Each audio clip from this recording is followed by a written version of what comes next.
Good evening, everyone, and welcome to Oxy Live in our historic Thorne Hall. My name is Anna Knight, and I am a critical theory and social justice major and a gender and sexuality studies and Black studies minor here at Occidental College.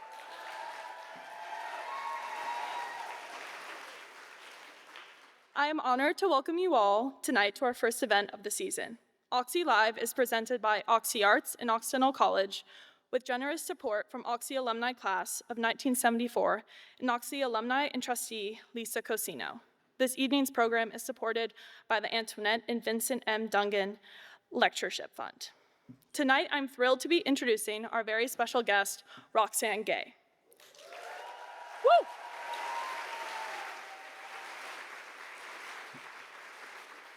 An author and activist whose work has deeply impacted me as a learner in and outside of the classroom.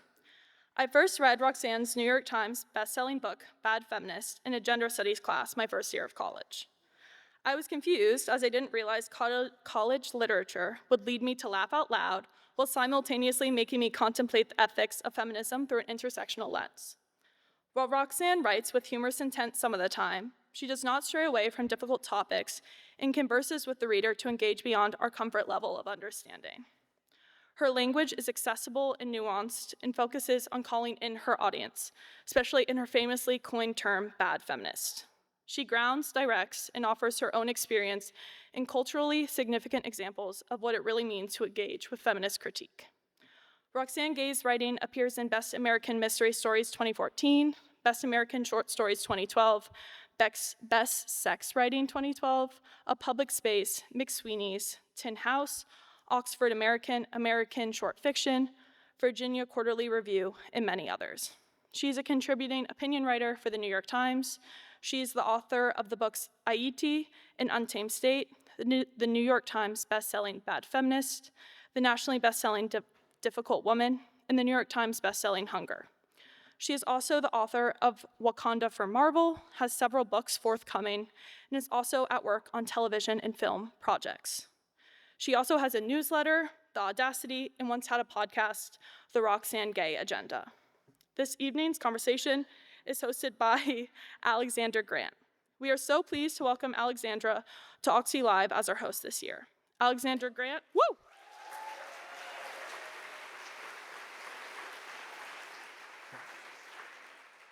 Alexandra Grant is a celebrated Los Angeles and Berlin-based visual artist whose work explores text, language, literature, and philosophy. She has exhibited in museums and galleries worldwide and collaborated with artists across disciplines. Her practice extends far beyond the studio as a cultural collaborator who supports and elevates the work of creatives and organizations across many communities. Grant is a major advocate of artists and is particularly dedicated to supporting women and emerging artists. She is recognized for creating thoughtful spaces of dialogue and exchange, supporting artist projects, and engaging audiences in conversations around creativity and cultural expression. In 2017, Grant co-founded the independent publisher X Artist Books to publish thoughtful, high-quality, artist-centered books. In 2008, she created the Grant Love Project to raise awareness and funds for various artists' nonprofits, and this year launched Love Wine with J Vineyards to empower women and creativity in the wine industry and the art world. A trailblazer and champion of the arts, Grant brings her passion, love of conversation, and open heart to Oxy Live. Please join me in welcoming Roxane Gay and Alexandra Grant.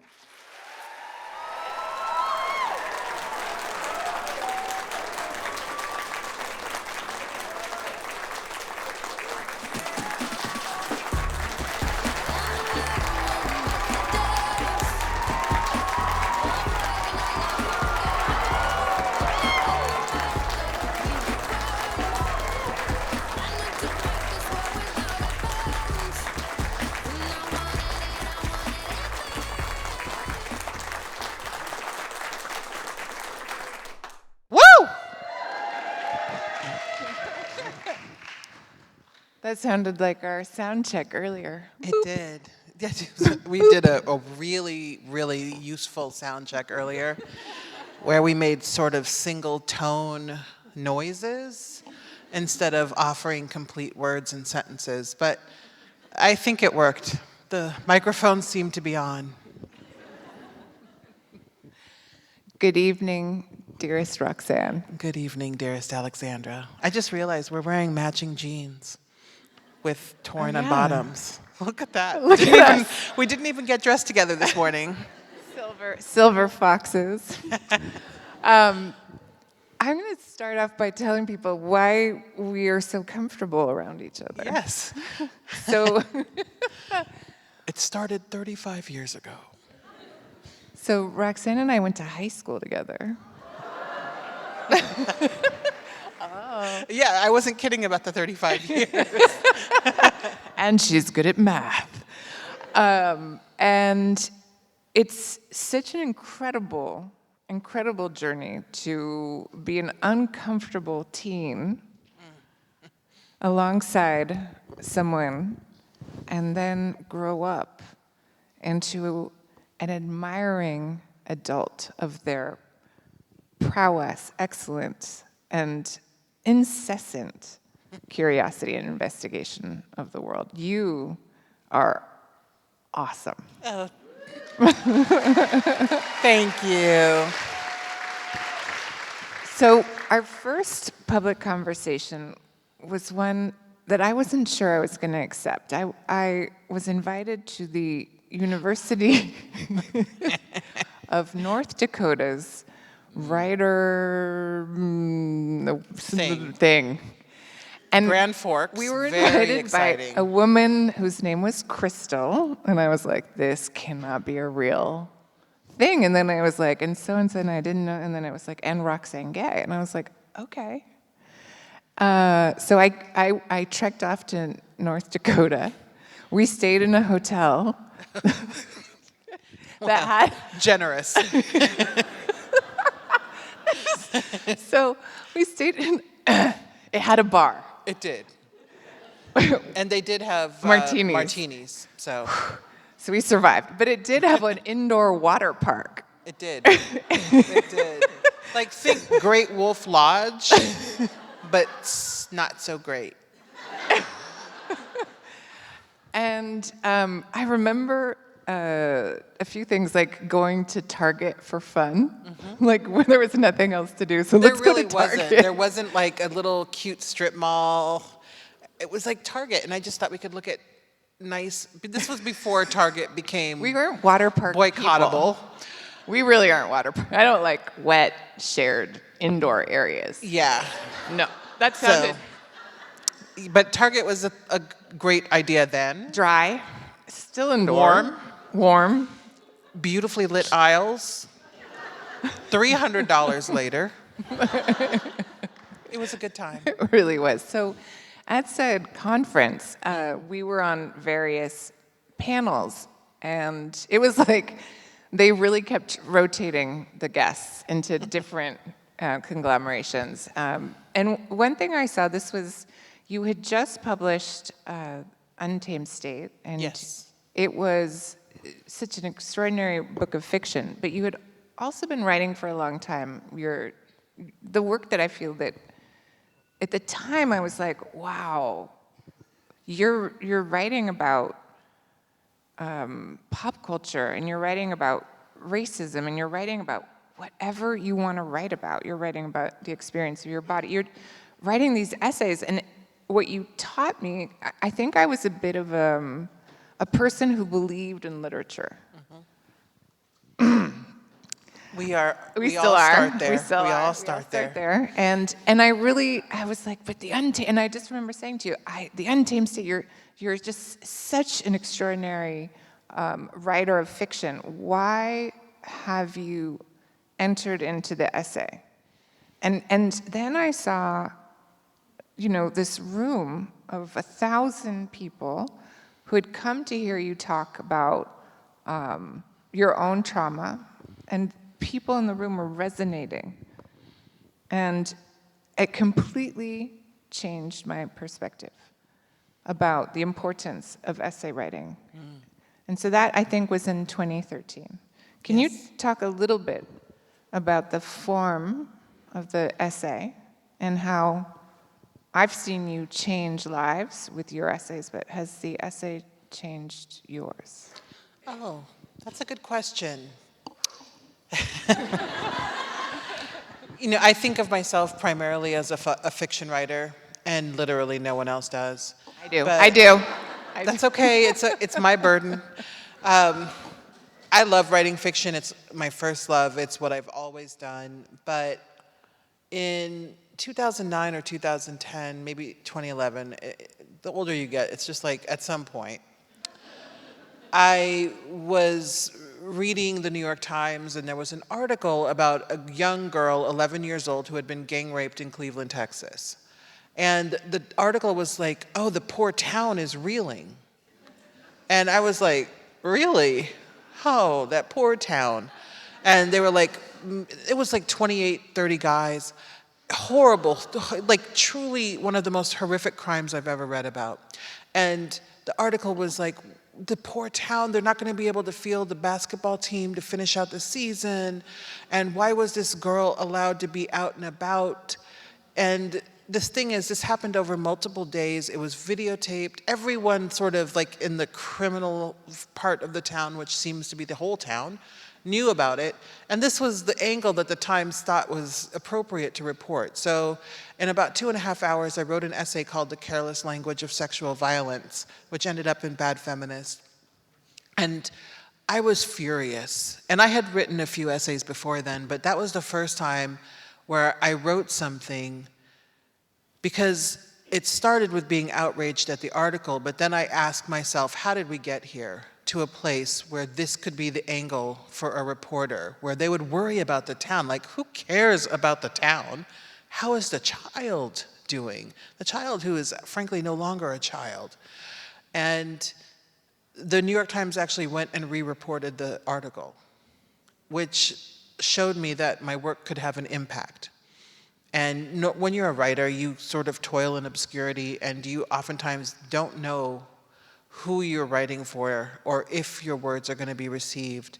And I have found with nonfiction that when you are writing work that is timely, but also timeless, and when you draw from personal experience in ways that are organic to what you're trying to argue, it can be really useful. And so I started to write more and more nonfiction, and it made me a better writer across genres, for sure. Because when you're young as a writer, you sort of just vomit on the page, and you're like, oh, here are my feelings. They're interesting because I had them. And then the older you get, the more you're like, oh, bless my heart.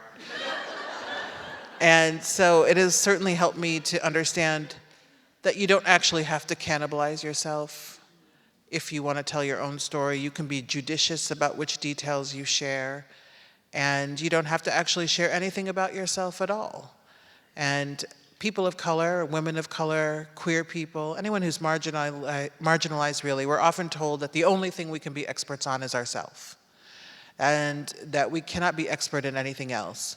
And I am not a contrarian, but A Libra. I am a Libra.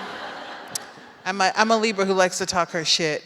And so I'm like, oh, you're not going to tell me what I can and can't write about. I will go get some expertise in anything for any reason. I'm happy to do whatever. And so, I just love that the essay gives me the freedom to explore whatever interests me and encourages me to bring rigor to it and to educate myself before I share thoughts and opinions, which I think we should all do. Alas.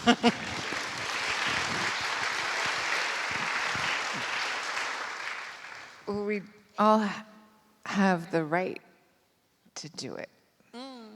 We do for now. Yes. So back to Grand Rapids Oh, in 2013 for a second, and we were on a panel that was called the Rural and the Urban, which as a painter, I found it very mysterious that I was on said panel with you. It's coming back to me. Okay. 'Cause And I there was was a like- very nice woman from Michigan who was very rural. I don't know why I was on the panel. Maybe I don't either, because I'm from the Midwest. I was rural too, and everyone thought I was urban, and I was like, I'm from Omaha. At some point, I was, just sitting on the panel for a very long time, which was very polite. And I grabbed the mic and it went, and I said, I'm really sorry, but can we please talk about sex? True story. And that's when I sat up. I was like, oh, I'm She was awake. like, all right. Now let's get into it. And the reason I bring up that moment is I think that, you know, I began by talking about this shared idea of nostalgia that we have, that, you know, we got to be awkward teens in the same space, but there's a moment of recognition, that you recognize the other person as an adult. It happens through their work, but that was the moment for you. And I knew about your work and sexual violence in your work, so I could sort of, as Aries commandeered the panel and sent it in the direction of sex and sexual violence, I could introduce your work, and you had the grace to be able to talk about these themes in the work of the other women on the panel. And we absolutely took it over and talked about something that was so important to all of us on that panel. And it really showed me that sometimes you're invited, and then you have to grab the mic and say, I want to talk about something else, and this is what I really want to talk about. And then you forced me to join Twitter. You tweeted It was at a me. different time. It was a different time. But I just thought, you're witty, you're interesting, you have a range of experiences that people once you really start to dig deep, it's like, God damn. And so I just felt like that was a great combination of personality traits for Twitter before Twitter became a white supremacist cesspool. And so this was, 2014. It was a decade and a half, a decade ago, a little change. And so, but I'm so glad that I encouraged you, because back then I was a Twitter evangelist. I was like, oh, come along, you can come and talk about yogurt. And also, you can shout at celebrities, it's fun. I remember you would get into fights with Delta Airlines. Accurate. Because Delta, I use all of the airlines because I travel too much. And Delta is a lying airline because they'll say, oh, the flight's delayed 37 minutes, and then 55 minutes will pass, and then it will update the departure time, and it will keep doing this in a farce that lets you believe that the plane is going to take off. And then you find out that the plane is not even in the country. It's missing a part somewhere far away. And so, I'm sorry, but sometimes you have to tangle with Delta. And that's the only thing they used to listen to was social media. And over time, I had enough followers where maybe I would get a DM from them and they might address this grave minor issue.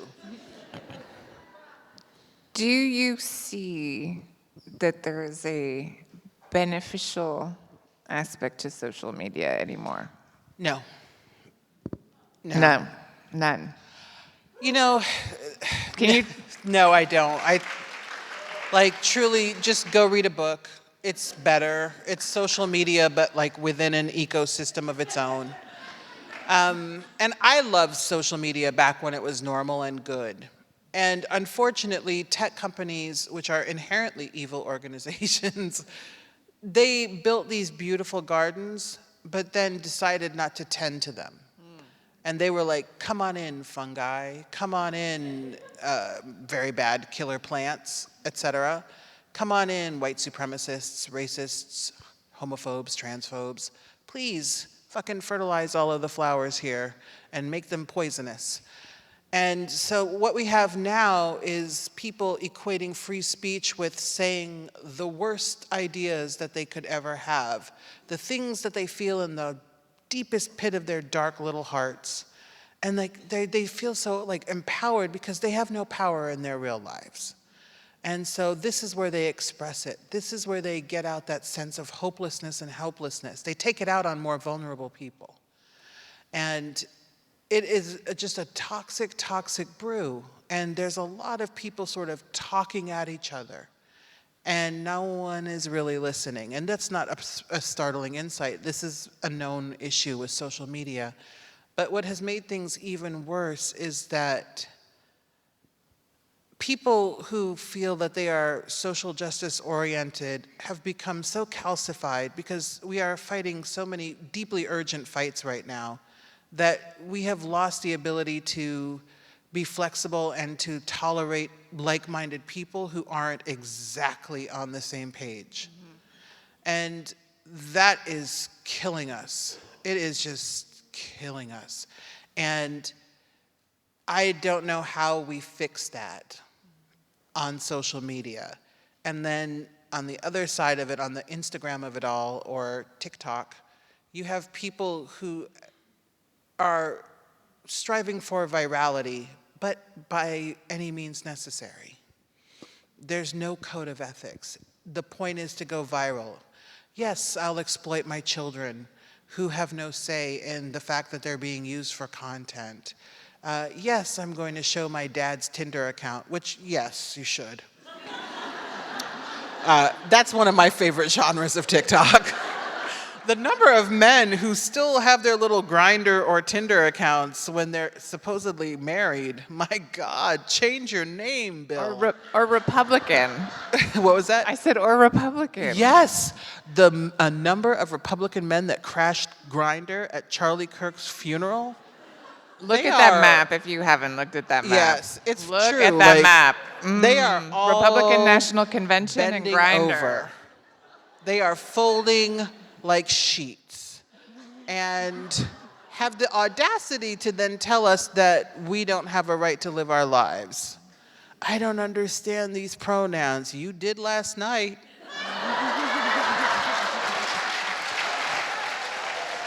I'm just saying.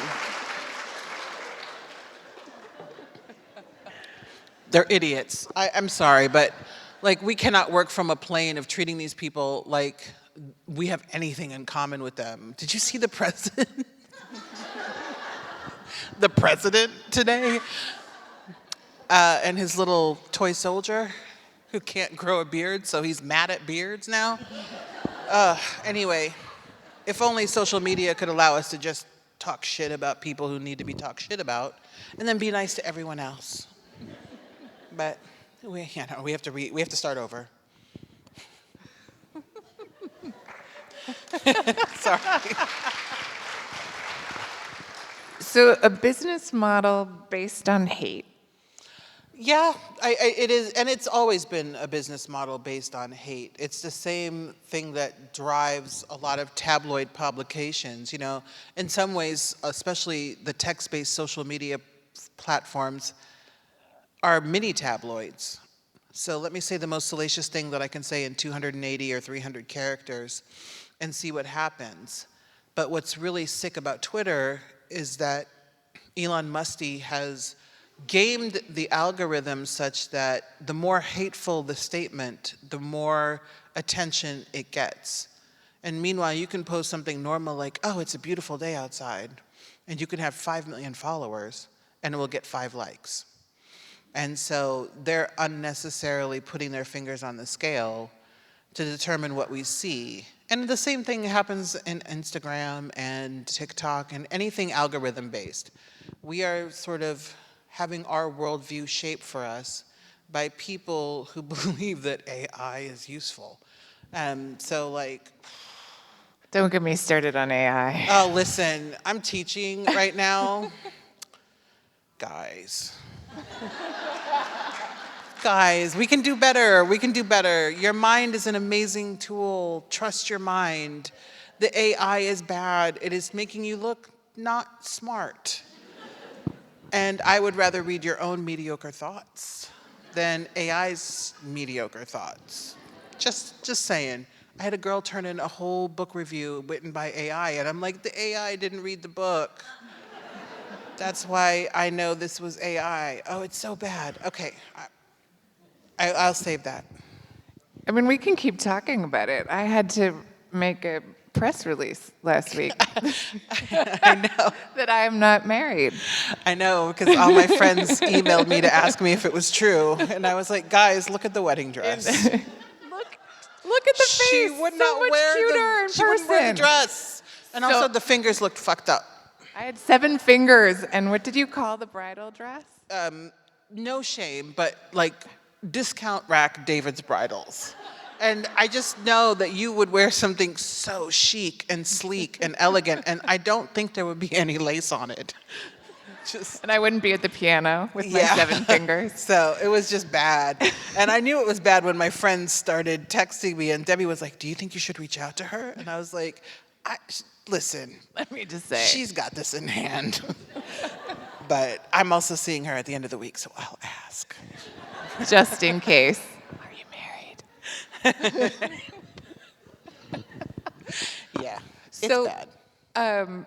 I'm really intrigued by the idea that you talked about social media as a landscape, and for me, as my team who's here knows, I love Instagram because I like the mini publishing aspect of it. It's like I see something I like, someone I admire, I read a book, and that's how I use it. I use it as a place to celebrate feeling a connection or a celebration of someone else's work, and then obviously having to like squash those marriage rumors and all those other exciting things. But I really do think of it as a garden. So Instagram only lets me follow 7,500 people, and the reason I only let people who I follow comment is because you can only delete so many barf faces and so much cruelty. It just isn't how I want to. And so I began thinking of it as like a garden. Like you don't let, and you know how much, because we were just talking about this, we love the smell of certain things. But like, I don't want to have dogs come and do things in my garden. My garden, I want it to have roses. I want it to smell good. I want people to enter my garden and feel safe and to know that at least within this space of this particular garden that I keep at Grant Alexandra, that I have written the posts that they're things I've, taken the photograph of or given the copyright recognition to. But I really, and the stupid thoughts are mine, and the fandom is mine. But I do think about this, the rest of the landscape. You were talking about the idea of the toxic landscape, and I was thinking, it just sometimes it's so overwhelming to me that we spend so much time on these imaginary, the tiny gardens that keep us alive, and those are the most important. But the idea of the toxic landscape is both real in the imaginary and it's real in the world, and they're completely connected. These two landscapes, and they're racist, they're misogynistic, they're capitalistic. I mean, they're all the things. And so I want to hear a little bit from you. You've done you're such an important person in just speaking so clearly. The environment, women, racism, classism, and your piece over the weekend or a week ago in the New York Times in talking about civility, that it doesn't work. But you weren't without hope. So can you give us a gift? Yes, I can. Well, here's the thing about hopelessness. I think many of us are feeling it right now with very good reason, but it's a luxury. And it's something that we cannot allow to leave us doing nothing, because then truly we have reason to be hopeless. And so I try to balance realism with, I don't want to say optimism because no one would ever call me an optimist, but I think realism goes both ways. You have to look at the bad, but you also have to look at the enormous good. There are so many people, especially at the local level, organizing, resisting, and doing all kinds of things to reject this idea that fascism is inevitable in this country, because it isn't. This is a deeply unruly country full of interesting people, and most people in this country, I would say, are oriented toward the greater good. And then there are the people who aren't. And we can't stop living our lives. We can't stop experiencing joy. We can't stop sharing the things that delight us, that stimulate us, that make us think, that make us work harder, that just make us feel. We can't ignore those things. And I do think that there is a great place on something like Instagram when you get to control and curate it, but you're being realistic about it. The dangerous, not dangerous side, but Instagram can be a tricky place because it's a visual medium. And so a lot of times the curation goes so far that you would think that people live only perfect lives and that their refrigerators are full of plastic that they then put their food into. I love, again, that TikTok is so satisfying when they like restock their fridge and you can hear the satisfying click of the cans going in the plastic container in the fridge. You know, like when you see things like that, you start to wonder, what am I doing wrong with my life? And I'm going to go home and get water balloons and put roses inside them and freeze yes, them. see, I mean, that's the thing. Like, we learn so much from social media. Maybe I'll cut my hair like this. Oh, I mean, the algorithm, I will say, I built my TikTok algorithm brick by brick, and it is perfect. It is immaculate. I get the man who cleans cow hoofs. That's a white line fracture. And I also get cooking videos, and I also get, there's so much that I get. The gay guy who goes, surprise, surprise, and lifts his leg up all the time. I'm just like, his leg is mighty dexterous. And I love that I can sort of will my way into like the good place. And then Drew Afualo, who is this amazing comedian who hates men and is so great about it. And like all of these trolls are so upset because she's engaged to a really hot guy. She's stunning. And they are like, oh, you've been engaged for 7 years. And she's like, yeah, because I didn't want to get married. And then they go ballistic. Very healthy stuff. Love it, love it. And so I love that we can have space for that. And I just wonder, how can we have those kinds of spaces and preserve the things that give us joy? And I love the insights into other people's lives. I find it endlessly interesting. But then how do we prevent ourselves from having to be exposed to the hatred and to the bigotry? And because, you know, equally bad on TikTok, you have like the woman who called ICE on the South Koreans in Georgia and was proud about it and kept making TikToks like digging herself a bigger hole. And it was something that was so profoundly serious and was so emblematic of what's going on in this country. And she felt comfortable, like even though she has fortunately been run off the internet, she felt comfortable enough to make like 10 videos and that it would be a safe space. And so I don't know how we protect ourselves from that. And there are some people who feel like exposure therapy is the answer. But I think that, especially for people who are marginalized, we have enough exposure therapy from life. We deserve spaces. Nothing is safe. I don't believe that we can create genuinely safe spaces. We're responsible for our safety. But we should be able to not have to encounter hate crimes online. And that's the goal for me, is like, how do we get there? And how do we make sure that we're contributing to an online environment where people are allowed to be flawed and are allowed to have ideas that we disagree with, but that we do draw some hard lines? Like race science, no. Transphobia, not gonna happen here today. Homophobia, shut the fuck up. You know, things like that. And these are like, the bar is in hell right now. The bar is in hell. And it's also so sad that, like, please, sir, can I just have some basic human rights? But here we are. I have a world map that I was explaining to people before the election, which looks at this crazy idea I wish the Democrats had tried, which was looking at what Donald Trump did on his bad days, which was go to UFC fights. And most people don't watch UFC fighting who are on the left. It's just that's not a map. And so I would tell my Democratic friends, like, you should watch what Donald Trump does. He goes to the UFC fights. There's a specific lighting package. They're fighters who want to make America great again.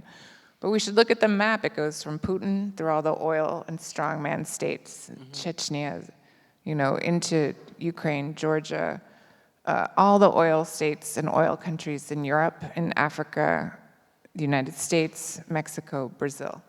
All oil, petro, strongman, fighting. And it's an interesting space because there are women who fight, and most of the women who fight at UFC are queer, married, and bring their wives and children onto the stage when they're winning, and they're badasses. And so it's an interesting thing to me, this idea of subtlety and of diversity, when you look at that map of the world. And so when Donald Trump won the presidency, he had Dana White, the head of UFC, next to him at the election party. And for a lot of Americans, that was the first time they ever saw Dana White. Now we're talking about having UFC at the White House. I mean, this stuff has been in plain view for a very long time, but no one knew how to see it.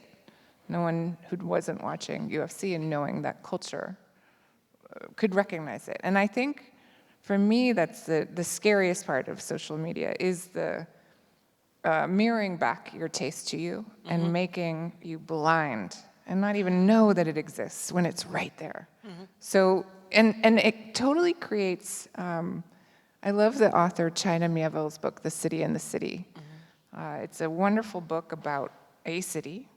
It's the same geographic location, and as you read it, I'm just giving the novel away, but it is the exact same space with two different people, two different nations living in the same city with no geographic distinctions other than the ideas in their head. And I think we've almost gotten there in the United States, that there are two different maps that are on the same land. I mean, two main ones. There's many, many more, and that's what we hope for. Yeah, I mean, it's a weird time. And in many ways, we are not all living in the same country, which is alarming because there are entire swaths of the country who don't watch the news at all and who quite honestly have no idea what's going on. They're fine. They're like, I'm going to go to Target. I'm going to take my kid to soccer. I'm going to go to work, whatever. They're living their lives. And I know this because I travel a lot. And I was in Omaha recently for an event, and I took my dad because, he loves Omaha. It's like our hometown. Well, he's from Haiti, but he lived there for 30 years. And, when you're in Omaha, you would think it was just like the happiest place on earth. These people are happy and just so ignorant. They just don't know. And I found myself not wanting to necessarily breach their bubble, but I'm like, I bring you news from the kingdom. And it really reminded me of how so much of our socio-political discourse is very coastal. And we really do forget, and not in the way that politicians would have you believe, but we really do forget sort of what people are really doing in their day-to-day lives. And right now, most Americans, not all, most Americans are comfortable. Most Americans are fine. They're paying a little extra at the grocery store, et cetera. But especially if they're not watching the news, they don't understand the gravity of the current moment. And so we are a country within a country. There are the people who are paying attention and who are watching reasonably unbiased news sources that are shitting the bed, by the way, and not doing actual journalism about the things that they should be doing journalism about. This guy is demented. He is losing his mind on national TV, but let's not write about it. Let's let it be. And then there are the people who watch Fox News, and wow. It's a different world. When they if you watch Fox News, Portland, Oregon is a war zone. It's a hellscape. And anyone who's been to Portland is like, no. No, no, no. Unless they have munchies in the war zone, that's not what's happening there. And then, of course, there are the people who don't watch any news at all, who just sort of vote on party lines and just will continue to do that for the rest of their lives because they think it doesn't matter and that it doesn't affect anyone. And I think that's the biggest issue, is how do we create a more informed electorate? And how do we take these different countries that we're living in within this country and make it one country? And not in a kumbaya way, but in a, now that we all have all the information, perhaps we can proceed differently. But I just don't, I'm deeply alarmed, to put it mildly, and just frustrated, and I don't know, I think our leaders are failing us. And I'm not talking about Republicans, because I don't expect anything from them. I think that the Democratic leadership has kind of just ceded all responsibility. And they're like, oh, we have no power. I'm like, you're literally in Congress, man. You have way more power than 339 million people. Try it. You might like it. But they sure can send me a text message. I got 5 text messages on my flight here today, and these were elaborate. And I was like, if you took this energy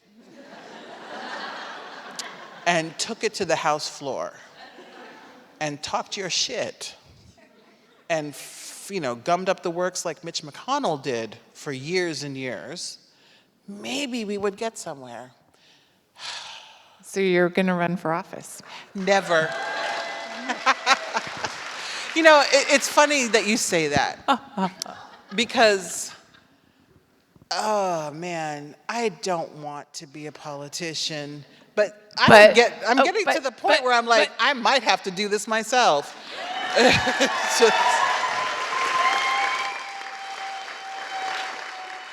Can we help you get to the point?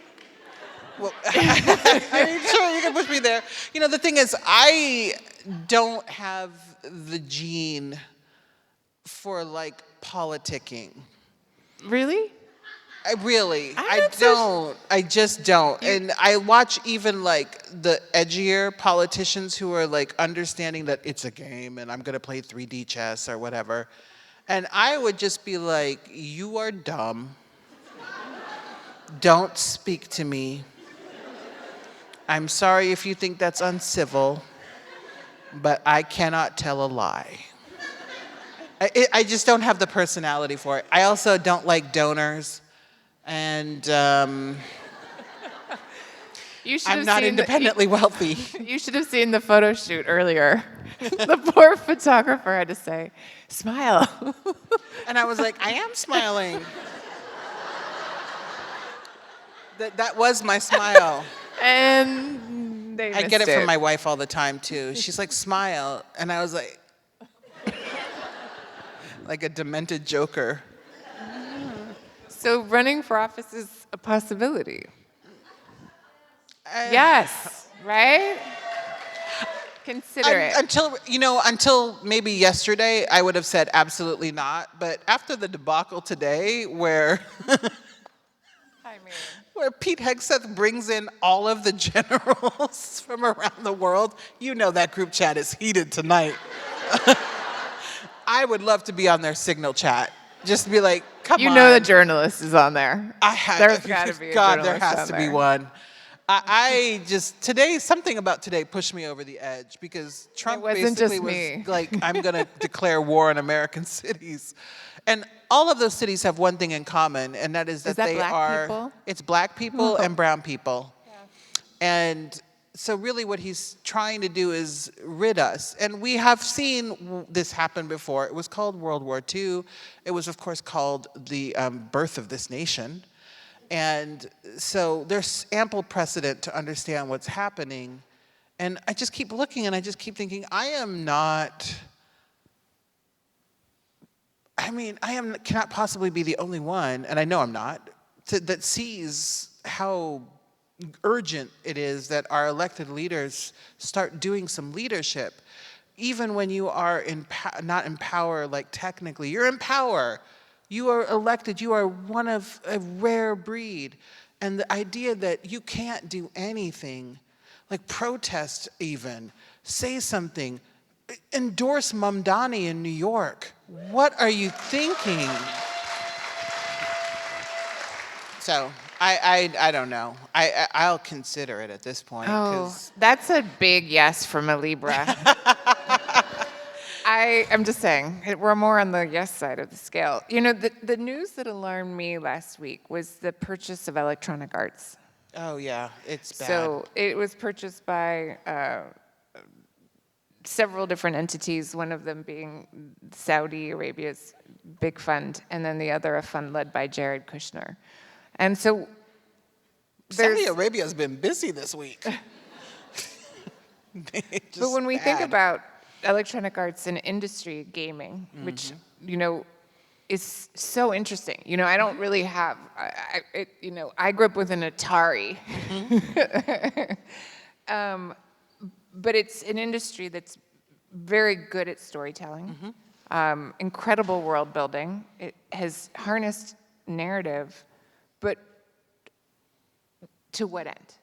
And is it eroding our attention? So that is part of the recipe, the lack of leadership and the erosion of attention. Because it's easier to stay home with this, you know, basically thing glued onto our head.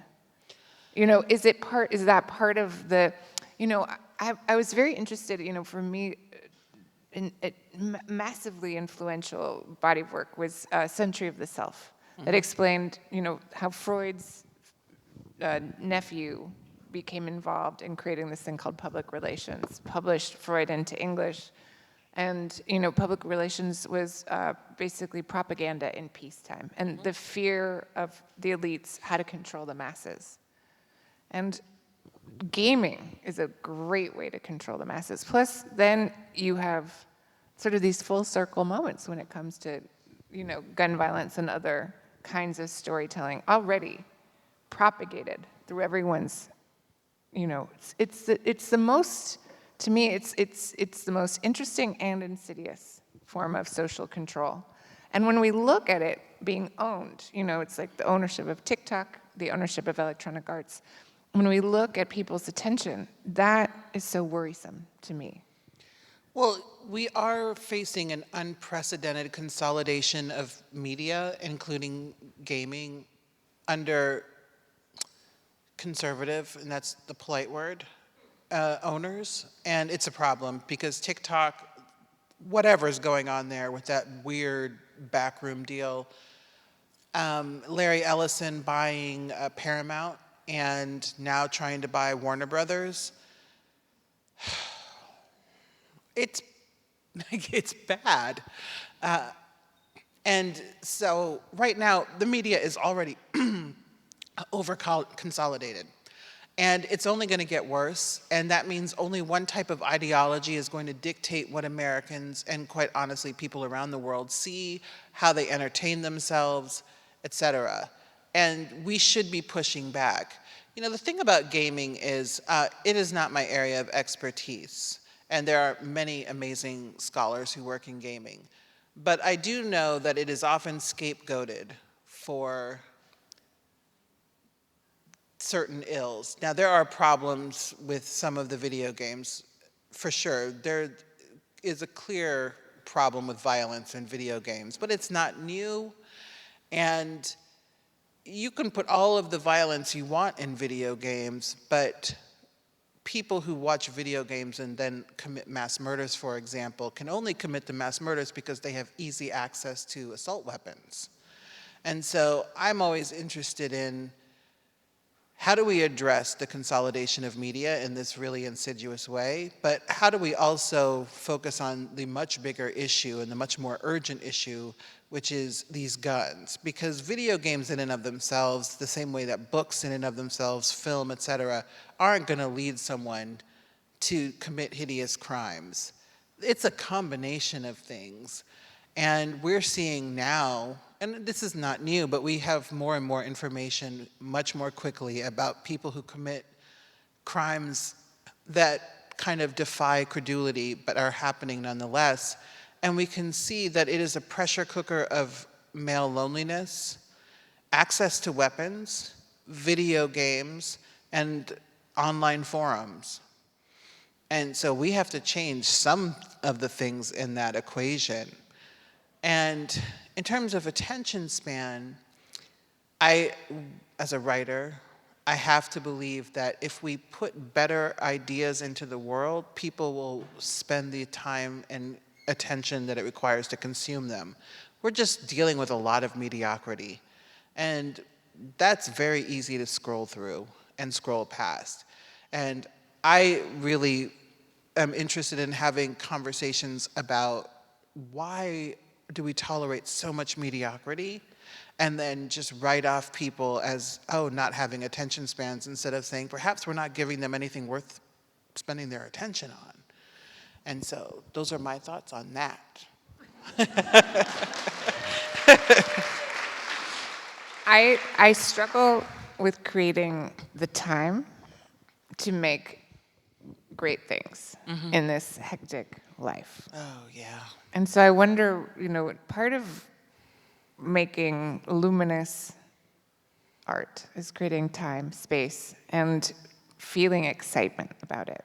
I know you're between projects.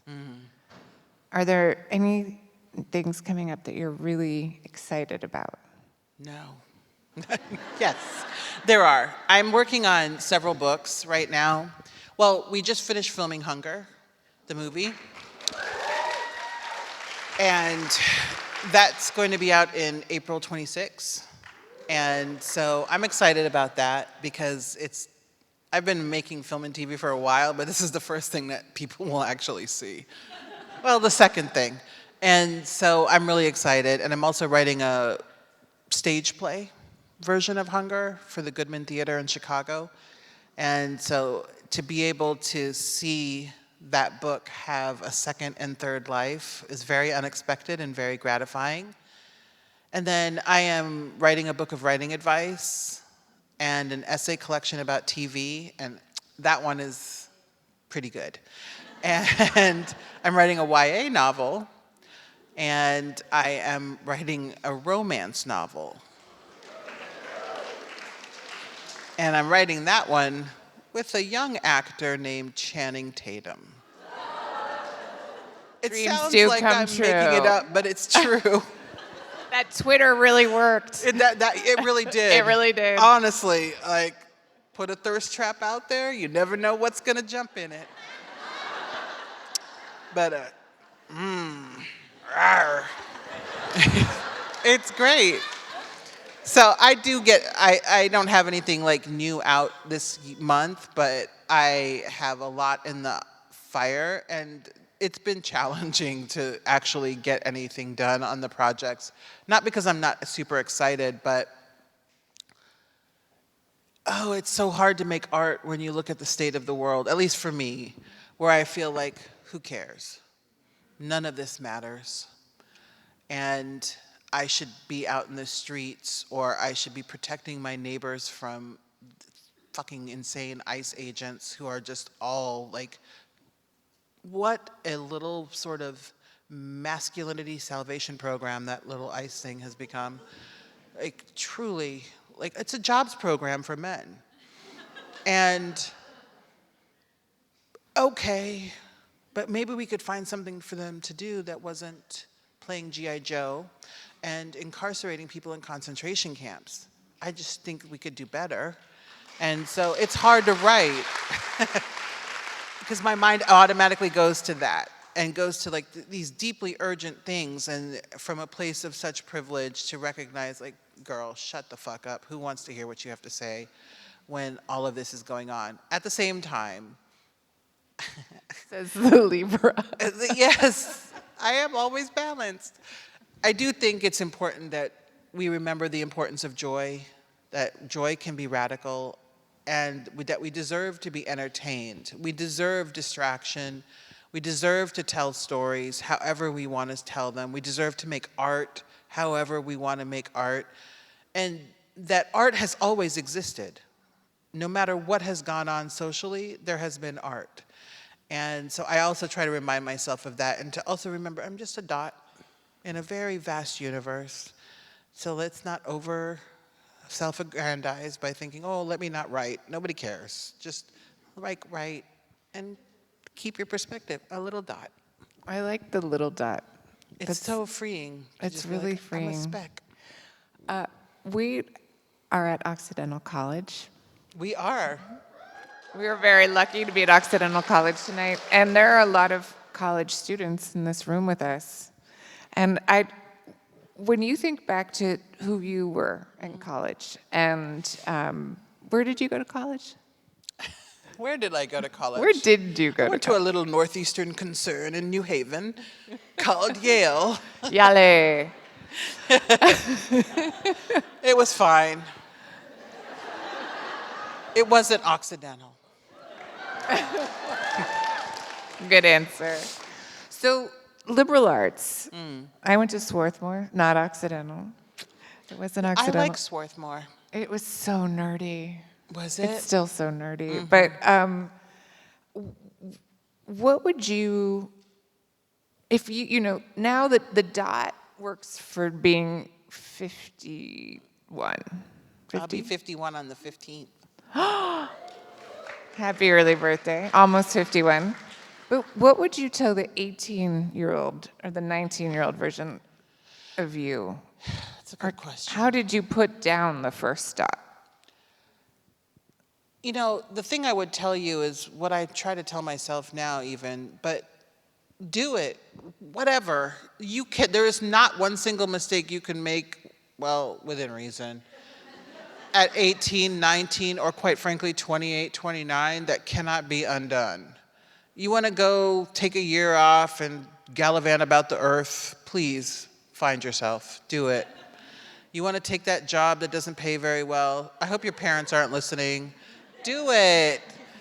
Do the thing, because it's so much easier to do things that are adventurous and unexpected when you're younger and you have fewer responsibilities.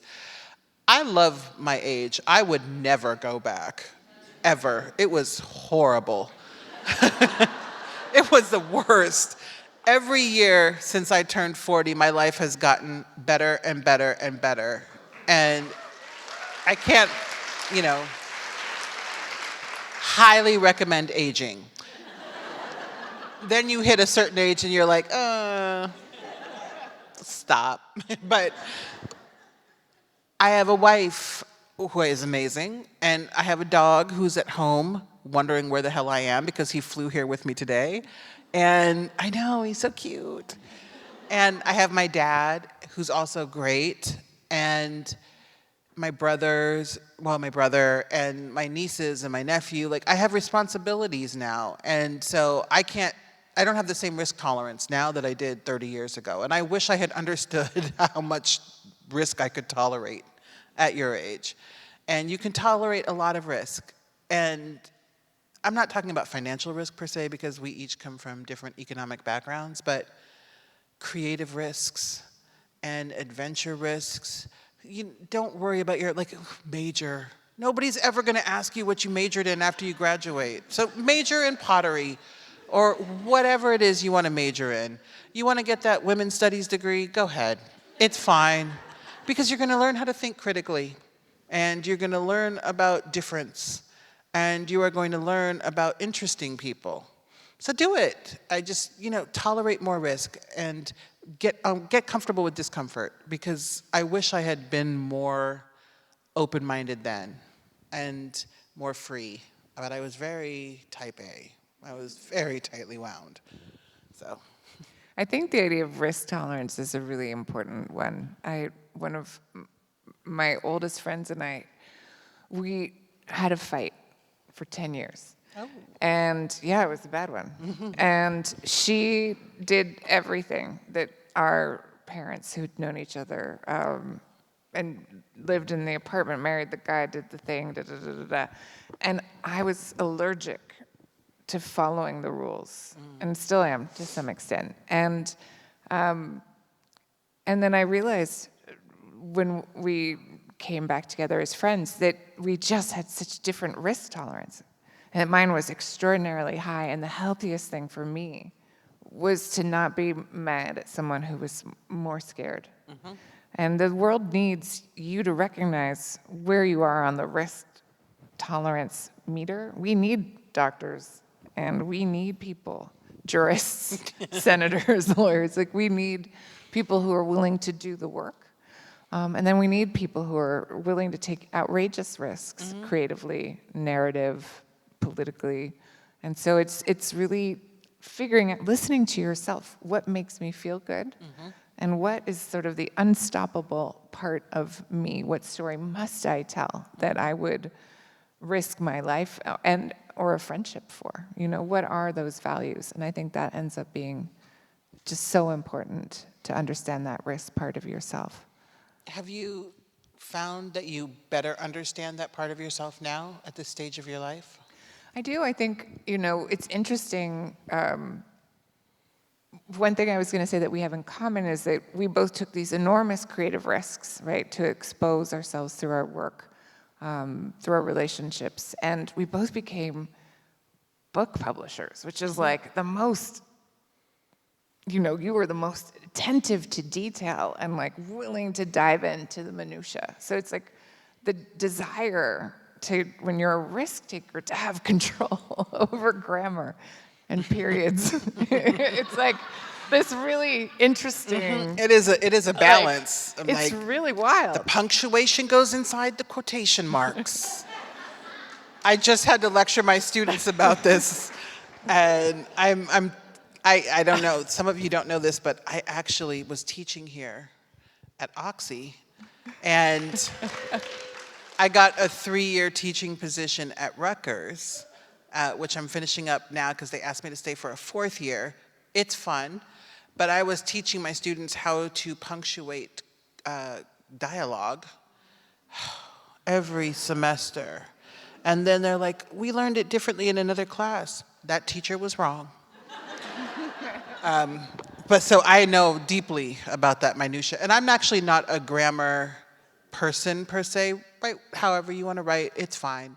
But you will punctuate your dialogue correctly by the time you leave my class. It matters.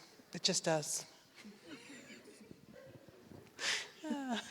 So, sunsetting as a concept, having part of your plan be wanting to move towards something new. I'm living in New York right now, and I'm learning how to ice skate. And so my schedule at work, everyone's like, what does this mean, ice skating on Tuesdays, Thursdays, and you're unavailable for editorial meetings? It's literal. I'm like, that's because I'm in adult 1. Although I just got promoted to adult 2. Ooh. Yeah. A natural. I learned how to stop. Toe pick. Only Gen Xers are going to get the reference, but toe pick. Best movie ever. Oh my God. Just imagine what our talk will be like in 20 years. It'll be so It's going to be amazing. amazing. But I think this idea of creating room in, you know, it's creating room for joy, all of these things, but creating room to encounter the new, you know, to become beginner again, to encounter fresh air in New York on the ice skating Good rink. luck with that. To encounter new ways of thinking. I think one of the things that's been most surprising about the ice skating for me is realizing that I am a bilateral being, and that I am naturally really good at turning this way, but not this way. And it's like almost inhabiting 2 different bodies when my lovely instructor, who's 18, is like, now do it in the opposite direction and then turn into that. I'm like, what? But to realize it's so important, you know, we were talking about Johanna Hedva and the whole idea that they have in their book, about disability, that it's something that every single human will experience. You're born into the world disabled, and you will leave it disabled, and you will experience it differently. You know, but this idea of really experiencing the body, how do we in a culture that privileges a visuality of like, if we could just have, you know, I think about, when I think about biodiversity, I think, and insects, I think about, you know, obviously insects, I think about that like models are like praying mantises, but like you know, there's beetles, there's so many different kinds of bugs. And now we have social media that's sort of driven all the bugs to want to be praying mantises. And so you have these cute little beetles sawing themselves and sticking bits and bobs, and it's just crazy. I don't know where I'm going with this analogy. That's okay. I'm just going to keep Yes, nodding. you're nodding and it's not helping. But I got where you were going Where with the was I sunset. going? With trying new things, sunsetting, physicality. There's a There's a thread logic there. here. There's I need to work on the essay form, I think. But no, I mean, it's interesting because the older you get, the more rigid you get. But I have been, especially, it started during the worst part of COVID when there was a lot of isolation. I decided to teach myself how to decorate cakes because those cake decorating videos on TikTok are just so hypnotic. And so now I am like a super profesh cake decorator. And it's so fun. I have like a little cake decorating like toolbox. And when I get it out, everyone's like, uh-oh. And I'm like, yep. And I even bought bakery boxes and I'll deliver my goods to people. And my wife also teaches. And so I bake things for her to take to school. And so she's very popular. She's also the department head, but I'm sure that doesn't have anything to do with it. But I actually find it to be very exciting to learn new things. And it's interesting because one of the main arenas in which I do not want to learn new things is with like physicality. I'm like, I'm not taking a tennis lesson. I invited Roxanne to go ice skating with me, and she said no. No. That she'd come watch. No, but at the same time, like, I keep thinking, my wife Debbie and I have been talking a lot about like, if not now, when? Because TikTok, and especially with the sort of weird direction the world is taking, like, okay, why not when? Why not now? So I've been doing things I would never have imagined doing before. Like we went to Antarctica, fucking climbing in a glacier, horrible. But you made it look so Horrible. good on social media. But it looked really good. It did on the gram. I was just like, So good. I'm cold. I did get a cute red parka. The parka. And it's free. And I kept telling myself, oh my God, I'm so excited. I'm getting a free parka. It wasn't free. I mean, it was free, but it was not because it's expensive to go to Antarctica. But I actually am enjoying like trying new things and doing like adventurous things. I'm not adventurous, but I married an adventurous person. And so now, like we went to Mongolia, great country. I enjoyed it, but at one point in the trip, they were like, you can stay at a hotel in Ulaanbaatar, or you can go stay in a ger, which is a form of housing, in the hinterlands, and there is a toilet and a sink. And I was like, I stayed in the hotel. And she went to the ger, and she was like, it was transformative. And I was like, the Shangri-La was transformative too. So I even though I am trying new things, like there are some boundaries. And there were like 4 of us that stayed behind from the group. And I was like, yes, the winners are right here. And we got to go do some amazing sightseeing. There's a lot to do. And there's also this massive like 240-foot statue of Genghis Khan. He's everywhere there. And so it's good to also know your limits, like emotionally. Because there were bugs all over the ger. She sent me pictures, and I was like, they would have had to drive me back. So if we had to talk about one last thing. I want to talk about going on a double date with you. The one at the montage. Yes. So we were on a double date, and Debbie asked me, is there one thing you can tell me about Roxanne as a teenager? Oh.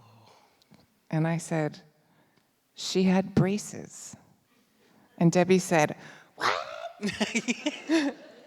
Yes, I did. But I want to talk a lot in a little time. I see you, Elizabeth. About the importance of relationship and love, and how transformative Debbie has been, Yes. and you to Debbie. Yes. It was a fun double date, but the funniest thing was watching men. Men can't help themselves. It was so sweet. They could not contain themselves when her boyfriend was hanging out in front of the porte cochere waiting for his car. They were like talking about cars and being masculine, and I'm like, guys, it's John Wick. Sit this one out. Just sit this one out. You can't do it, but it was really sweet to watch. I was like, they do get excited about things. Love. But, the thing about Debbie is we met when I was 43 and a half, maybe? Oh, no, I was about to turn 44. And it was so unexpected. I just had sort of given up. I was in a relationship, but it wasn't bad, it wasn't good. It wasn't going anywhere. And so I was allowed to see other people. And Debbie just opened up my world, because you sort of give up the older you get when you don't meet the right person. You just sort of start to think, oh, all of these things that I've read about are not for me. It's not going to happen for me. Not everyone gets it. It's very sad, but I have my writing. I have books. I'll be fine. And then you meet someone who's like, I love everything about you and think you are the most incredible person in the world. And all of a sudden, it's like, oh, this is what color looks like. It's just like, she opened up the entire world to me. Things I would never do, she has me doing. Complaining, but I do them nonetheless. And so to be with someone who sees you, who accepts you, but also wants to do everything with you, but isn't codependent, it's just awesome. Also, I don't like animals. And we have 2 cats and a dog. The cats are... Traveled with a dog. I do travel with the dog. And At people always Delta. look at me because I'm like 6'3", I have all these tattoos, and here's my little purse dog. And yeah, his name is Maximus Toretto Blueberry Millman Gay.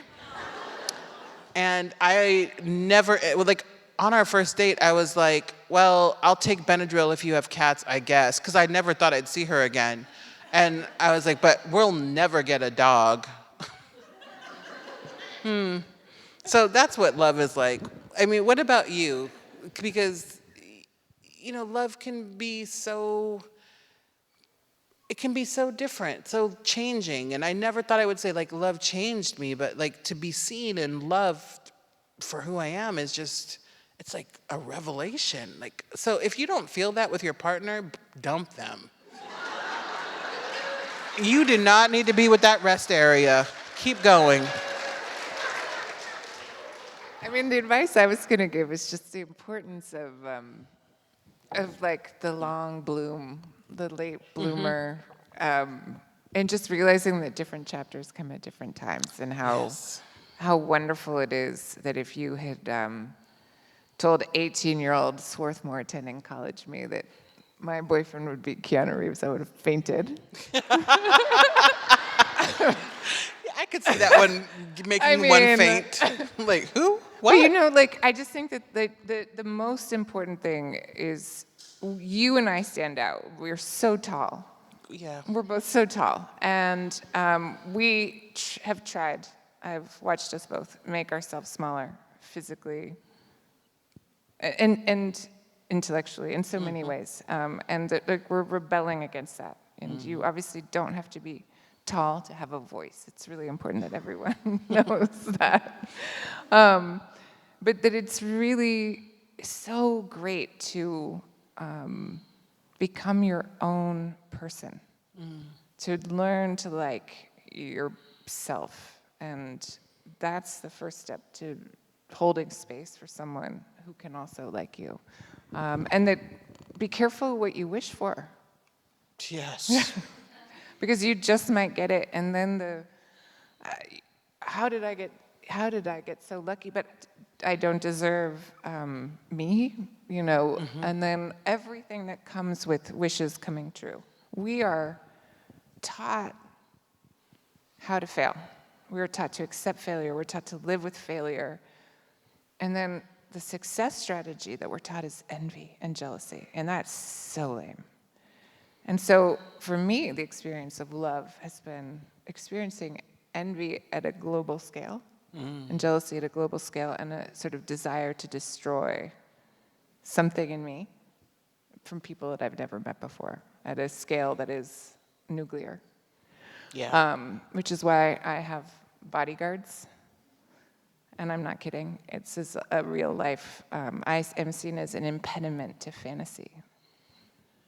And I'm also seen, you know, we talk about aging. Something that's really interesting to me is like, I am very scared of knives and surgery anywhere. Like, and I am a big wimp. So the idea of like doing anything to my Why face? would you? I'm like, are we looking at the same No, face? I had, like, no, I'm going to tell you, I'm sorry, we're like, is it okay if we tell just like a few more stories? You guys, is everyone okay in here? Okay.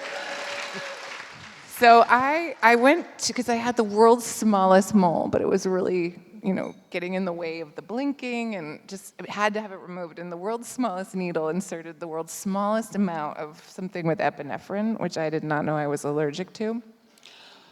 Oh, And right by the eye. Right by the eye, which was very close to the brain, apparently. And I started talking to the nurse as follows. I was like, did you know blue sounds like this?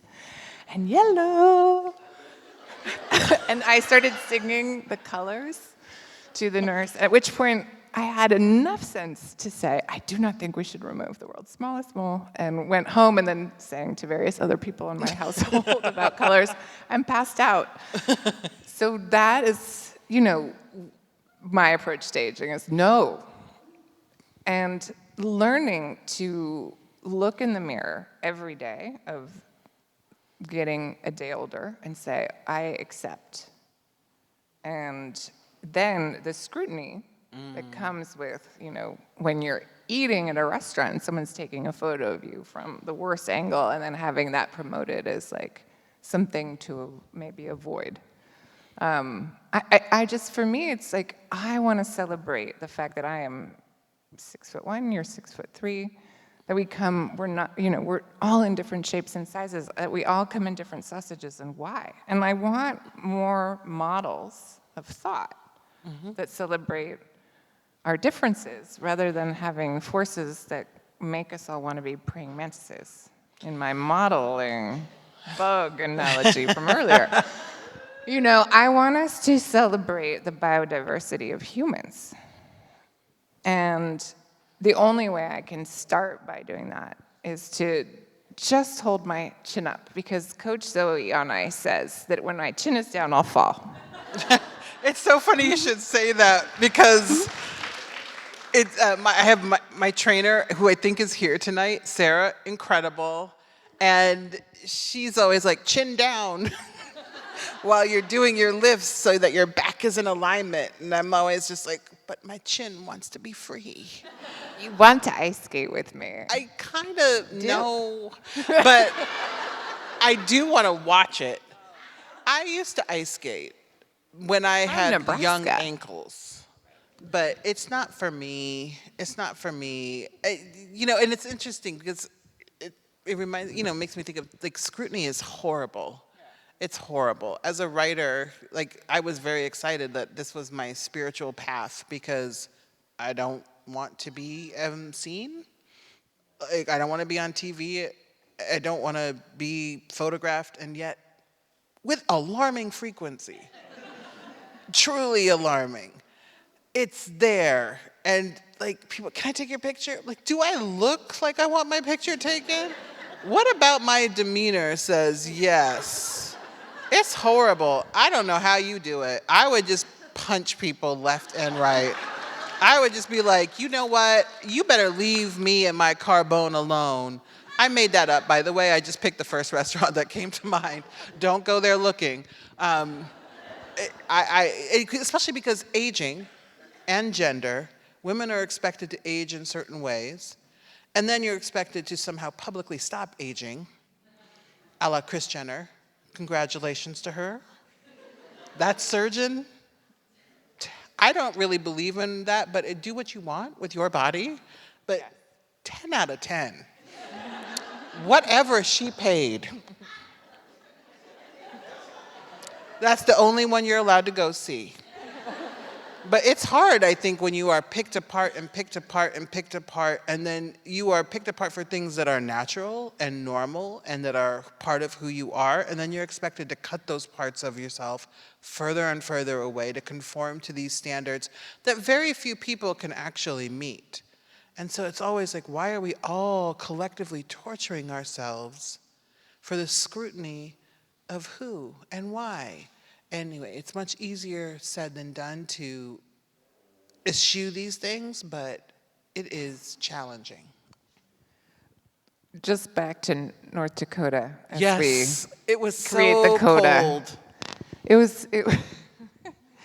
We talked about then that we had gotten into being a painter and a writer because we wanted to be alone.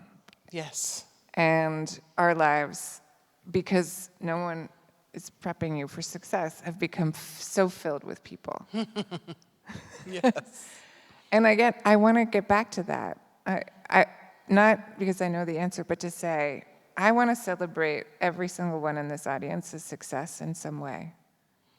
The little things that you've accomplished today, and maybe the big ones, and to constantly be in a position of support and not being threatened by anyone, you know? Like, how do we create these models of support across difference and with humanity being recognized, you know? I want to continue to work on doing that. And so I'd like to end this conversation on that note. Just to say we are so grateful for you all for coming out for what is my first Oxy Live.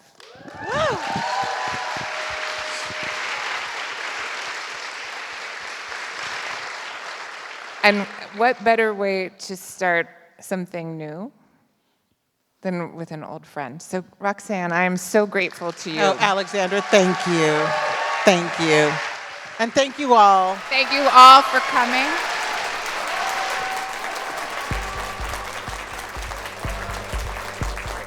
Bottle in my hand, whiskey up high. 2 hands to heaven, wild horses run wild. Oh,